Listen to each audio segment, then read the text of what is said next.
Oh, the Cincinnati Reds. What can you say about them? Well, chances are, if you're not a Cincy fan, you're probably thinking, not much. But I assure you, better times are coming to Cincinnati, Ohio, in the form of America's pastime, baseball.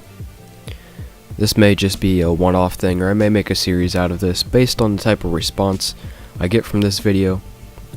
Basically, I'm just going to be going over the state of the Cincinnati Reds, talking about what they can improve on to get better. Now, I would like to make one thing perfectly clear before I start this. I'm 16, a sophomore in high school, and will probably make a dumb statement in this video. Now that that's out of the way, let's get into it. The Cincinnati Reds have finished with a sub-500 record the last 4 seasons since 2014, including the last 3 being 94-plus loss seasons. Last in the NL Central each time. That is not a good look for such a storied franchise. The problem is not the offense or the defense. In 2017, the Reds had the 14th best offense in the majors, scoring 753 runs, and 5 players hit 25 or more home runs, all of who will be returning to the lineup this year. Of course, Zach Kozar got lost to free agency, signed with the Angels. He had 24 home runs. While that isn't up there with the postseason teams, they did rank ahead of the Orioles, a perennial offensive powerhouse, and the Angels, who nearly made the wild card. The Reds were also 6th in the majors with a .986 fielding percentage. The Marlins were first with a .988 fielding percentage, and I know what you're thinking. That doesn't quite add up. A lot of teams were tied, with .986. But anyway, the biggest issue with the Reds is the pitching. They were 29th in the majors in ERA at 5.17 earned runs per game, just ahead of the Detroit Tigers, who were last, of course, and they had a 5.36 ERA. Starters on the Reds had a 5.55 ERA, and relievers had a slightly better but still awful 4.65 ERA, which was still 27th in the majors. There are some silver linings though. Raisel Iglesias has emerged as one of the game's dominant closers, compiling a 2.49 ERA and 92 strikeouts over 76 innings while converting 28 of 30 save opportunities.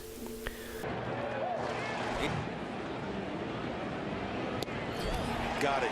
Nice inning by side.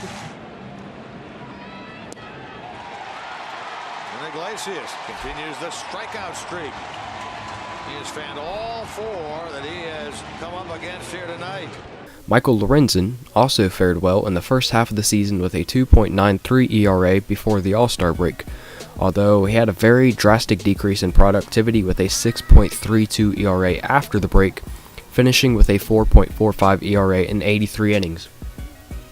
Some of that decrease can be chalked up to his extensive workload in the first half and being burnt out later, and some can also be contributed to the addition of a cutter that he started working in after the break.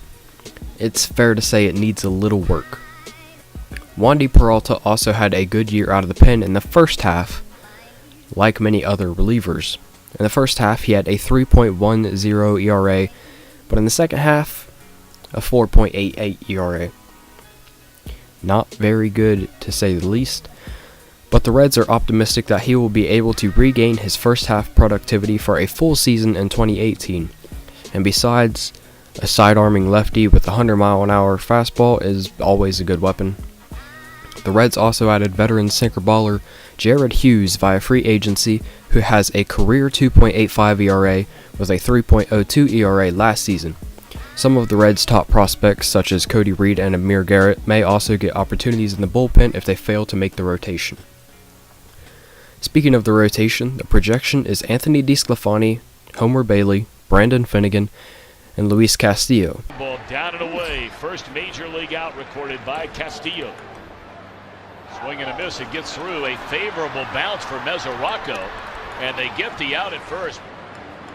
Strike 3 by Wieters. On swinging Wieters. That strike 3 called, and that will end the inning. The 5th spot is up for grabs, but the most projectable suitors are the aforementioned Garrett. Done so far.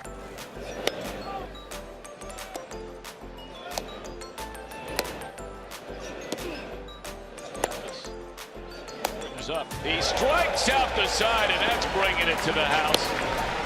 12 strikeouts. Tied for the fourth most ever by a Reds rookie. And Reed. That's the first strikeout of Reed's career as he gets Carlos Correa. Much better at bat that time against George Springer for Cody Reed. 3-pitch strikeout.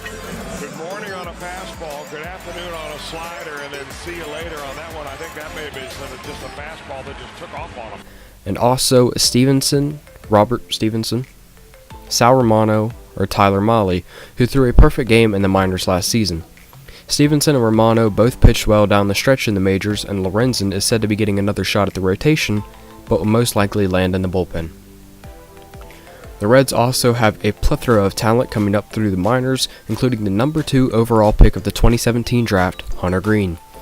While he is a couple years away, there's still excitement to go around for the Reds' top prospect Nick Senzel, who will be getting work at multiple positions throughout spring training, such as third base, his primary position, shortstop, and second base.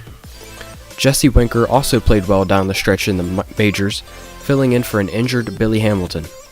Yes, the Reds suffered the loss of Zach Cozart to free agency, and that is a big blow to their offense. Jose Peraza will be taking over the role of everyday shortstop, and while he had a poor 2017, batting only .259 with a .297 on-base percentage, I think there's a lot of upside to him. He lost his starting second base job to Scooter Gennett before the All-Star break last season, but filled in for Cozart when he went down with a leg injury, and seemed to pick up the pace a little bit, but not to where the Reds would really like him to be at. But let's not forget that he hit .324 in 2016 in the majors and could be looking to rebound to those numbers. In fact, I say could, but if he isn't, there's probably something wrong. Slightly off target, and Gonzalez had to leave the bag to keep that baby from going into the Reds dugout. And also, guys, for those of you saying that the Reds should trade Joey Votto, I'm going to have to respectfully disagree. Votto is the leader of that clubhouse whether it looks like it or not. If you watch the Reds religiously like I do, and I'm sure most of you probably don't because, they kind of suck past 4 years, you would have noticed that a number of players, such as Eugenio Suarez, yes, it's Eugenio, not Eugenio, Tucker Barnhart, Adam Duvall, and Scott Schebler seemed to adopt Votto's approach at the plate over the course of the season, choking up on the bat with 2 strikes and looking for the right pitch in a specific situation. Not to mention, Votto got snubbed of MVP and Silver Slugger awards last year. Don't at me.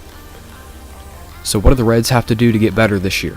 First of all, the pitching staff has to stay healthy. The biggest pieces will be Anthony DeSclafani, and as much as it pains me to say it, Homer Bailey.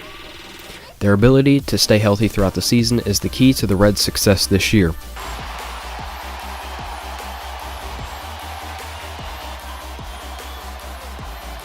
strike away and out away is Homer Bailey.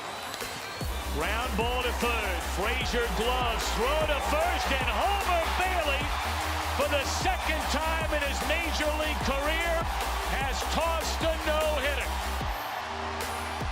I also think that they should add another veteran starter, someone such as Lance Lynn or Alex Cobb that had decent to good seasons last year. Someone such as those two could provide quality innings, taking some workload off of the younger pitchers getting their chances this year, and also provide help and advice to them.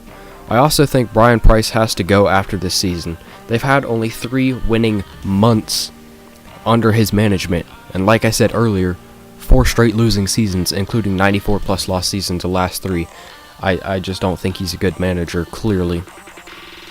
But all in all, barring any significant injuries that could derail the season, I think the Reds make it to 75 wins in the 2018 season. Keep in mind that it's still a sub-500 record, but definitely a step in the right direction.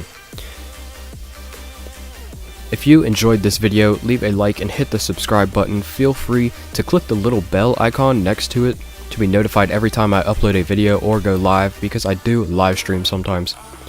Also, share this bad boy around so all of your friends that disagree can blast me in the comment section. If you guys have any questions on the Reds and why I think certain things in this video, let me know down in the comment section, and I will answer those questions in a follow-up video. So yeah, peace out.